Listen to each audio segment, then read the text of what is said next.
आज सबसे सनसनीखेज खबर जुडिशरी से आई। दिल्ली हाईकोर्ट के जज जस्टिस यशवंत वर्मा के घर में लगी आग, उनके घर से मिले भारी कैश के दावे और फिर ट्रांसफर की चर्चा, यह विवाद का मुद्दा बना। जुडिशरी में करप्शन को लेकर बड़े बड़े वकीलों ने बयानबाजी शुरू कर दी। राजनीतिक दलों के नेताओं ने भी कमेंट किए। इलाहाबाद हाईकोर्ट बार एसोसिएशन के अध्यक्ष ने तो यहां तक कह दिया कि इलाहाबाद हाईकोर्ट क्या कोई डस्टबिन है? अगर जस्टिस वर्मा को दिल्ली हाईकोर्ट से वापस इलाहाबाद हाईकोर्ट भेजा गया तो वकील उनका बॉयकॉट करेंगे। जस्टिस वर्मा की अदालत में केस नहीं लड़ेंगे। किसी ने कहा कि इस तरह के केस में सिर्फ ट्रांसफर से काम नहीं चलेगा, जस्टिस वर्मा का इंपीचमेंट होना चाहिए। लेकिन सबसे बड़ा सवाल यह है कि जस्टिस यशवंत वर्मा के घर से कितना कैश बरामद हुआ? क्या इसी वजह से सुप्रीम कोर्ट ने उनका ट्रांसफर किया? क्या जस्टिस वर्मा से रिजिग्नेशन देने के लिए कहा गया? क्या उन्होंने रिजाइन करने से मना कर दिया? क्या इस केस में सुप्रीम कोर्ट ने जांच शुरू की है? इसकी फैक्चुअल जानकारी आज आपको मैं दूंगा आज की बात में। असल में आज टाइम्स ऑफ इंडिया में यह खबर छपी कि दिल्ली हाईकोर्ट के जज यशवंत वर्मा के सरकारी बंगले में होली के दिन 14 मार्च को रात 11:30 बजे आग लग गई थी। उस वक्त जस्टिस वर्मा घर में नहीं थे। परिवार के लोगों ने फायर ब्रिगेड को कॉल किया। कुछ ही मिनटों में फायर ब्रिगेड की गाड़ियां और दिल्ली पुलिस की टीम जस्टिस वर्मा के बंगले 30 तुगलक रोड पर पहुंच गई। करीब 1.5 घंटे के बाद आग पर पूरी तरीके से काबू पा लिया गया। टाइम्स ऑफ इंडिया की खबर यह दावा करती है कि आग बुझाने के बाद जब फायर डिपार्टमेंट के लोगों ने घर के स्टोर की जांच की तो वहां जले हुए कुछ सामान के साथ भारी मात्रा में कैश मिला। फायर डिपार्टमेंट के रिकॉर्ड से इस बात की पुष्टि तो हो रही है कि जस्टिस वर्मा के घर में आग लगी थी। फायर ब्रिगेड वहां पहुंची भी थी, लेकिन उस वक्त कोई कैश बरामद हुआ या नहीं, इसकी पुष्टि नहीं हुई। टाइम्स ऑफ इंडिया की खबर में दावा किया गया कि फायर ब्रिगेड की टीम ने जस्टिस वर्मा के घर पर भारी मात्रा में कैश मिलने की जानकारी अपने सीनियर्स को दी। बड़े अधिकारियों ने यह बात सरकार को बताई। सरकार की तरफ से हाईकोर्ट के जज के घर से कैश रिकवरी की जानकारी chief justice of India Sanjeev Khanna को दी गई। दावा किया गया कि उसके बाद सीजेआई ने कॉलेजियम की मीटिंग बुलाई और जस्टिस संजीव खन्ना की अध्यक्षता वाले कॉलेजियम ने जस्टिस यशवंत वर्मा को उनके पेरेंट हाईकोर्ट इलाहाबाद ट्रांसफर करने का फैसला किया। जैसे ही अखबार में खबर छपी तो इस पर चर्चा शुरू हो गई। बड़े बड़े वकीलों ने कहा कि इस तरह के केस में ट्रांसफर करना कोई सजा नहीं है, इस मामले की जांच होनी चाहिए। सुप्रीम कोर्ट बार एसोसिएशन के पूर्व अध्यक्ष विकास सिंह ने कहा कि अगर जस्टिस यशवंत वर्मा के घर में भारी मात्रा में कैश मिला है तो सुप्रीम कोर्ट के कॉलेजियम को कड़ा फैसला लेना चाहिए, सिर्फ ट्रांसफर से काम नहीं चलेगा। It's sad that he was a good judge and the bar was very happy with him. But if he was corrupt, then his being a good judge or being, decisive is of no meaning. And this is one place where it has to be zero tolerance. In my view, transferring is not a solution. Because transferring, if he starts, if he's doing this kind of a thing and if he goes and does it in his parent high court, that really is not a solution. So he should be asked to, first there should be a small in-house inquiry, and if in the inquiry there is no proper justification, which is very unlikely for him to have any justification to have this kind of cash at his residence, then he should be asked to resign, and if he doesn't resign, then he should be asked to not hold court till the impeachment process is started. आज कर्नाटक में honey trap को लेकर बड़ा हंगामा हुआ।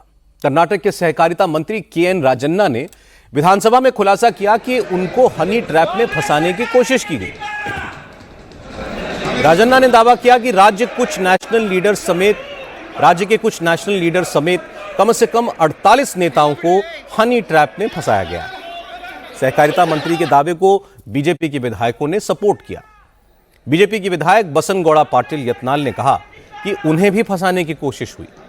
इस मामले पर पहले कर्नाटक के होम मिनिस्टर ने जांच कराने का भरोसा दिया था, लेकिन आज उन्होंने कहा कि इसके बारे में कोई औपचारिक शिकायत नहीं हुई है तो जांच कैसे कराएं? पहले पुलिस के पास शिकायत दर्ज करानी चाहिए। इसी बात पर हंगामा शुरू हो गया।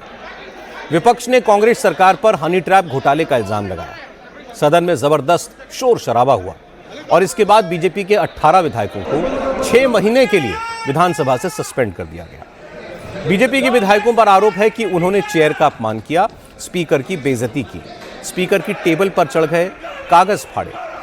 इसी वजह से कांग्रेस के प्रस्ताव के बाद कर्नाटक विधानसभा के स्पीकर यूटी खादर ने बीजेपी के 18 विधायकों को 6 महीने के लिए सस्पेंड कर दिया। क्योंकि स्पीकर के फैसले के बाद भी बीजेपी के विधायक सदन से बाहर जाने के लिए तैयार नहीं थे, तो स्पीकर ने सस्पेंडेड एमएलएज को मार्शल आउट करने का आदेश दिया। इसके बाद मार्शल्स ने बीजेपी के विधायकों को जबरन उठाकर सदन से बाहर कर दिया।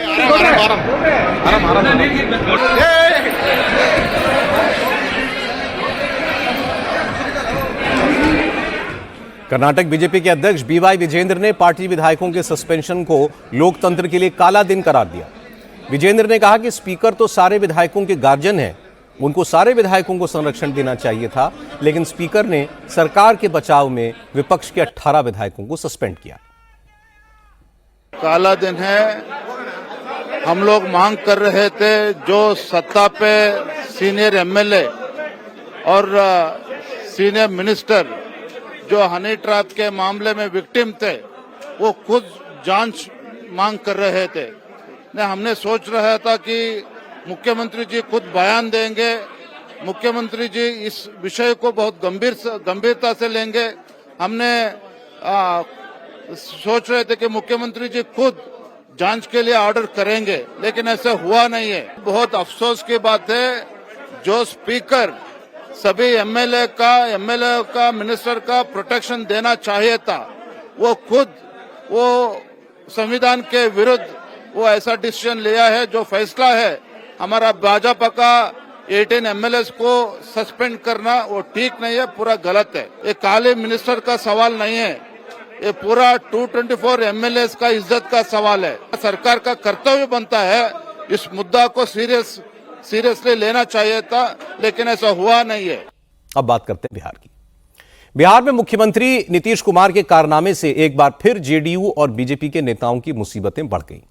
अब आरजेडी और कांग्रेस के नेताओं ने नीतीश कुमार पर राष्ट्रगान के अपमान का इल्जाम लगाया है, माफी की मांग की। इस मुद्दे पर विधानसभा और विधान परिषद दोनों सदनों में जमकर हंगामा हुआ।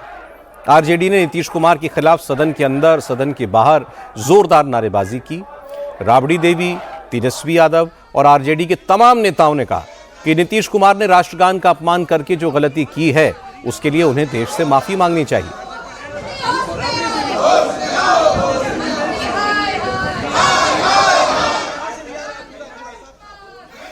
असल में कल पटना में नीतीश कुमार एक प्रोग्राम में शामिल हुए। इस कार्यक्रम में बिहार सरकार के तमाम मंत्री और आला अधिकारी मौजूद थे। प्रोग्राम में जब राष्ट्रगान बजना शुरू हुआ तो सभी लोग सावधान की मुद्रा में खड़े हो गए। इसी बीच नीतीश कुमार ने अपनी बगल में खड़े बिहार के चीफ सेक्रेटरी दीपक कुमार से इशारों में कुछ कहने की कोशिश की। चूंकि राष्ट्रगान चल रहा था, इसलिए दीपक कुमार थोड़ा असहज हुए और उन्होंने नीतीश कुमार को इशारे से सावधान की मुद्रा में खड़े होने के लिए कहा।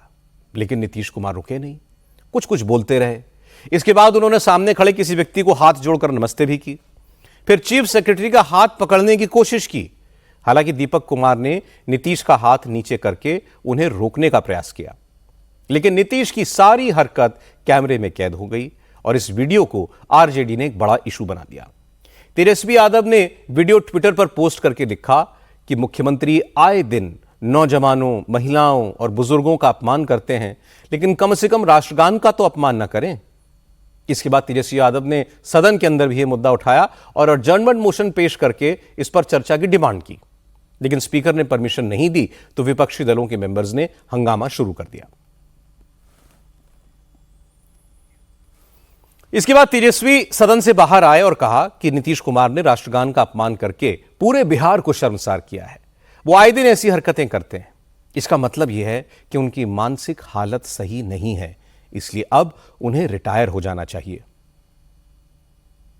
प्रधानमंत्री जी के लाडले मुख्यमंत्री जी ने जिस हिसाब से राष्ट्रगान का अपमान किया, हम बिहारी होने के नाते इन्होंने बिहार का नाम झुकाने का काम किया है। मुख्यमंत्री जी को माफी मांगना चाहिए था।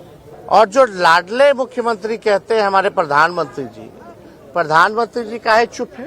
पुण्यतिथि वाले दिन जब गांधी जी को सलामी दिया जा रहा था, गार्ड ऑफ ऑनर, तो मुख्यमंत्री जी उस बीच में ताली जो है पीटने का काम कर रहे थे। सदन में तरह तरह का लोगों को इशारा करना, इस पे भी हम कुछ नहीं बोलेंगे। माननीय मुख्यमंत्री जी कभी महिलाओं का अपमान करते, कभी नौजवानों का अपमान करते। अरे हमारे पिता हमारी माँ का तो करते ही हैं, हमको उसकी परवाह नहीं है। लोग सवाल कर रहे हैं कि मुख्यमंत्री जी की ऐसी स्थिति बनी है तो बिहार कैसे चल रहा है, कौन चला रहा है ये बिहार। मुख्यमंत्री को किसी भी कीमत पे अब हमको लगता है कि रिटायरमेंट ले लेना चाहिए, और हम तो हाथ जोड़ करके माननीय मुख्यमंत्री जी से प्रार्थना करना चाहते हैं कि अब बिहार को बख्श दीजिए। अब आपको सुनवाता हूं असदुद्दीन ओवैसी की बात। ओवैसी ने आज हैदराबाद में जुम्मे की नमाज के बाद तकरीर के दौरान बीजेपी और आरएसएस पर खूब हमले किए। बोले उन्होंने बीजेपी की सरकार पर रमजान के महीने में मुसलमानों को टारगेट करने की बात कही। कहा केंद्र सरकार ईद में वक्फ प्रॉपर्टी बिल लाने वाली है, इसका मकसद मुसलमानों से उनकी प्रॉपर्टी छीनना है। इसके बाद ओवैसी ने औरंगजेब का मुद्दा उठाया और कहा महाराष्ट्र में औरंगजेब की कब्र को लेकर जो विवाद हो रहा है उसकी जड़ बीजेपी है। नागपुर में जो कुछ हुआ उसके पीछे कोई और नहीं, खुद मुख्यमंत्री देवेंद्र फडणवीस हैं। ओवैसी ने कहा कि महाराष्ट्र सरकार राज्य का माहौल खराब कर रही है, हिंदू और मुसलमानों के बीच नफरत फैला रही है। नागपुर में जो झगड़ा हुआ, जो आरएसएस के लोग चादर को जलाए जिस पर कुरान करीम की आयत थे, उनको पुलिस स्टेशन में हजरत पुलिस ने बेल दे दी, और 50 या 60 बच्चे अभी जेल में हैं। और चीफ मिनिस्टर बोल रहे जो साजिश की उनकी खबर खोद दूंगा। अरे जो करे, फोटो नहीं दिख रही आपको? आप ही के बयान की वजह से हुआ ना, आप ही के शहर में महाराष्ट्र का मुख्यमंत्री बोलता है, इस तरह का बयान उसके वजीर देते हैं कि वो निकाल देंगे, और फिर जब गड़बड़ होती बोलते नहीं नहीं वो पिक्चर की वजह से गड़बड़ हुई। अच्छा, पिक्चर की वजह से गड़बड़ हुई? तुम क्या कर रहे थे? तुम्हारा ही शहर है ना वो नागपुर, और क्या किया इन्होंने? कुरान करीम की आयतें जिस चादर मुबारक पर तू जला दिया। दोपहर में जाकर कंप्लेन दिया गया कि एक्शन लो, और जाहिर है बाद में तशद्दुद हुआ, हम उसकी मजम्मत करते हैं, कंडेम करते हैं। मगर आप बोल रहे पिक्चर की वजह से हुआ। अच्छा, पिक्चर की वजह से हो रहा है सब, और आप क्या कर रहे हैं? हाथों में मेहंदी लगी हुई है आपकी, आप हुकूमत आपकी, पुलिस आपकी, इंटेलिजेंस फेलियर आपका। क्यों कर रहे हैं सब ये? अरे लॉ एंड ऑर्डर अगर पैदा हो रहा है तो तुम्हारी वजह से हो रहा है। तुम्हारे जो लोग आज वजीर बने बैठे हैं वो मुसलमानों के खिलाफ गंदगी, बकवास और जहर को फैलाकर मंत्री बन चुके हैं, उनको कुछ नहीं कर रहे हैं। ये खबर को निकाल देंगे, उसको निकाल देंगे, ये निकाल देंगे। अरे रूल ऑफ लॉ से चलेगा या तुम्हारी मनमानी से चलेगा? बताओ हमको। बोल दो कि इस देश में कानून नहीं है, जिसकी लाठी उसकी बैल चलेगा क्या? फिर रूल ऑफ लॉ कहां है? फिर आइन से चलेगा, संविधान से चलेगा, या तुम्हारे जोर पर चलेगा? इसके बाद ओवैसी ने उत्तर प्रदेश की बात की। संभल के नेजा मेले का मुद्दा उठाया। संभल में प्रशासन ने सालार मसूद गाजी की मजार पर लगने वाले मेले को इस बार परमिशन देने से इनकार कर दिया है। इस पर हैदराबाद में ओवैसी बोले कि 1000 साल से जो मेला चल रहा था उसे क्यों रोका गया? अगर सरकार को लगता है कि मसूद गाजी लुटेरा था तो और कौन कौन बादशाह लुटेरे थे और कौन कौन देशभक्त थे? सरकार कानून बनाकर उन सबकी लिस्ट पब्लिश कर दे। ओवैसी ने कहा कि इस तरह के विवाद बीजेपी के नेता जानबूझकर पैदा कर रहे हैं जिससे मुसलमानों को दबाया जा सके। कोई एक मेला लगाते उत्तर प्रदेश में, एक पुलिस के ऑफिसर का वीडियो देखा, नहीं उन्हें लुटेरा था, तुम मेला नहीं लगाना। कैसे मालूम तुम कौन लुटेरा था? नहीं लुटेरा था, तुम नहीं लगाना। अच्छा लिख के दे दो लुटेरा था, कानून बना दो लुटेरा था, और हमको बताओ लुटेरों का कौन, कानून बना के बोलो ये सब लुटेरे हैं, और हमको ये बताओ कि कौन लुटेरा नहीं था उसका भी कानून बनाओ। 1000 साल से मेला होता है, बोले नहीं लुटेरे का मेला नहीं करना। कौन है तुम ये डिसाइड करने वाले? क्या BNSS में लिखा हुआ है लुटेरा? क्या कानून में लिखा गया लुटेरा? नहीं, नाम वो है लुटेरा। अरे तुम क्या कर रहे हो उस देश को? तुम कहां ले जाकर छोड़ रहे हो उसको? योगी खुद आज अयोध्या में थे। योगी आदित्यनाथ ने अयोध्या में सबसे पहले हनुमानगढ़ी में बजरंगबली की पूजा अर्चना की। इसके बाद वो राम जन्मभूमि पहुंचे, रामलला के दर्शन किए। 30 मार्च से चैत्र नवरात्र शुरू हो रहा है। रामनवमी के दिन अयोध्या में बड़ा उत्सव होगा, इसलिए योगी ने अपने अधिकारियों के साथ बैठक की, राम जन्मोत्सव की तैयारियों के बारे में जानकारी ली। इससे पहले योगी आदित्यनाथ कई कार्यक्रमों में शामिल हुए। इस दौरान योगी ने कहा कि 2017 में जब अयोध्या में दीपोत्सव होना था तो लोगों ने तरह तरह की बातें कहीं, कहा अयोध्या जाने से विवाद होगा, कुर्सी पर खतरा आ जाएगा, लेकिन हमने उसी दिन तय कर लिया था कि अयोध्या में दीपोत्सव होगा जरूर, चाहे इसके लिए कुर्सी गंवानी पड़े तब भी कोई दिक्कत नहीं। हम लोगों ने 2017 में जब अयोध्या में दीपोत्सव के आयोजन को आगे बढ़ाया था, हमारे मन में एक ही बात थी, और वो बात यही थी कि कैसे भी हो अयोध्या को उसकी पहचान मिलनी चाहिए, कैसे भी हो अयोध्या को उसकी पहचान मिलनी चाहिए, अयोध्या को वो सम्मान मिलना चाहिए जिसका वो हकदार होना चाहिए। एक द्वंद्व था जब अयोध्या में पहली बार आने की बात हुई। यद्यपि मेरी 3 पीढ़ियां श्री राम जन्मभूमि आंदोलन के लिए समर्पित थी, मुझे कोई समस्या नहीं थी, लेकिन शासकीय व्यवस्था जिस नौकरशाही से जकड़ी होती है, उस नौकरशाही में एक बड़ा वर्ग ऐसा था जो कहता था कि मुख्यमंत्री के रूप में अयोध्या जाने से विवाद खड़ा होगा। हमने कभी विवाद खड़ा होता तो होने दीजिए, लेकिन अयोध्या के बारे में कुछ सोचने की आवश्यकता है। फिर एक वर्ग ऐसा था जिसने कहा कि आप जाएंगे फिर राम मंदिर की बात होगी। तो मैंने कहा कौन हम सत्ता के लिए आए हैं, राम मंदिर के लिए सत्ता भी गंवानी पड़ेगी तो कोई समस्या नहीं होनी चाहिए। और हम लोग उस समय फिर इस कार्यक्रम के साथ जुड़े। मैंने से 19 अवस्थी से कहा, मैंने कहा जो बस चुपचाप जाकर के देखो दीपोत्सव का कार्यक्रम कैसे हो सकता है। और वे यहाँ आए, उन्होंने यहाँ सर्वे किया, उन्होंने कहा दीपोत्सव का आयोजन होना चाहिए। मैंने कहा मैं जाऊंगा, दीपोत्सव करते करते बीच में फिर राम मंदिर की बात उठेगी तो इसको क्या करेंगे। उन्होंने कहा नहीं, कार्यक्रम हो इसके बारे में हम सबसे बात करते हैं और सबका सकारात्मक भाव है। और आज आप देख रहे होंगे दीपावली के एक दिन पहले अयोध्या का दीपोत्सव अयोध्या का एक फेस्टिवल बन गया, एक पर्व बन गया है। आज होम मिनिस्टर अमित शाह ने कहा कि जम्मू कश्मीर में आतंकवाद आखिरी सांसें ले रहा है। नक्सलियों का खात्मा भी 31 मार्च 2026 तक कर दिया जाएगा और नॉर्थ ईस्ट में उग्रवाद की समस्या भी जल्द खत्म होगी। आज राज्यसभा में होम मिनिस्ट्री के कामकाज की चर्चा का जवाब देते वक्त अमित शाह ने कहा कि ये तीनों प्रॉब्लम्स बहुत पहले की हैं, लेकिन 2014 से पहले की सरकारों ने इन्हें खत्म करने की राजनीतिक इच्छा शक्ति नहीं दिखाई। नरेंद्र मोदी की सरकार ने इन तीनों ही समस्याओं पर एक साथ वार किया, इसका नतीजा अब सामने है। अमित शाह ने कहा कि मोदी सरकार ने आतंक के खिलाफ जीरो टॉलरेंस की नीति अपनाई, कश्मीर से आर्टिकल 370 खत्म किया, पाकिस्तान को सबक सिखाया, दहशतगर्दों को चुन चुनकर खत्म किया। इसके बाद अमित शाह ने राहुल गांधी पर भी कमेंट किया। उन्होंने कहा कि जो लोग खुद कश्मीर की वादियों में बर्फ का मजा लेने के लिए गए, वो भी सरकार से पूछ रहे हैं कि कश्मीर में क्या बदला। इसके बाद अमित शाह ने यह भी बताया कि कश्मीर में बदलाव आया क्या है। हिसाब मांगते हैं, क्या हुआ 370 साहब, हिसाब तो इनको दिया जाता है, नजारा तो उनको दिखाया जा सकता है जिनकी नजरें साबुत हो।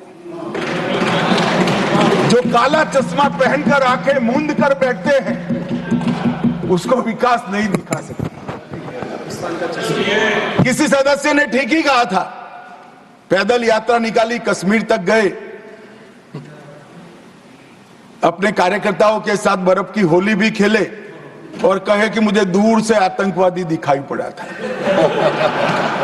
अरे भाई, नजर में ही आतंकवादी है तो आपको सपने में भी आएगा और कश्मीर में भी दिखाएगा। हम तो दिखाई देते ही सीधा 2 आंखों के बीच में गोली मारते हैं, मगर 2 आंखों। हमारी सरकार ना आतंकवाद को सह सकती है ना आतंकवादियों को सह सकती है। आज पंजाब के मोगा से रोड एक्सीडेंट की एक हैरान करने वाली तस्वीर आई। असल में मोगा में शेखावाला चौक मार्केट में सड़क के बीचों बीच एक गहरा गड्ढा हो गया। ज्यादातर लोग गड्ढे से बचकर निकल रहे थे, लेकिन एक कार के पीछे पीछे जा रहा बाइक सवार गड्ढा देख नहीं पाया। कार गड्ढे के ऊपर से निकल गई, लेकिन पीछे से आ रहे इस व्यक्ति को नजर नहीं आया और वो अपनी बाइक समेत गड्ढे में गिरा। गनीमत ये थी कि बाइक ही गड्ढे के अंदर गई। बाइक सवार शख्स किसी तरीके से बच गया, लेकिन उसे चोटें काफी आई। जैसे ही इस घटना की जानकारी मिली तो खुद मेयर मौके पर पहुंचे। नगर निगम के कर्मचारियों को बुलाकर फिर उस गड्ढे को भरवाया गया।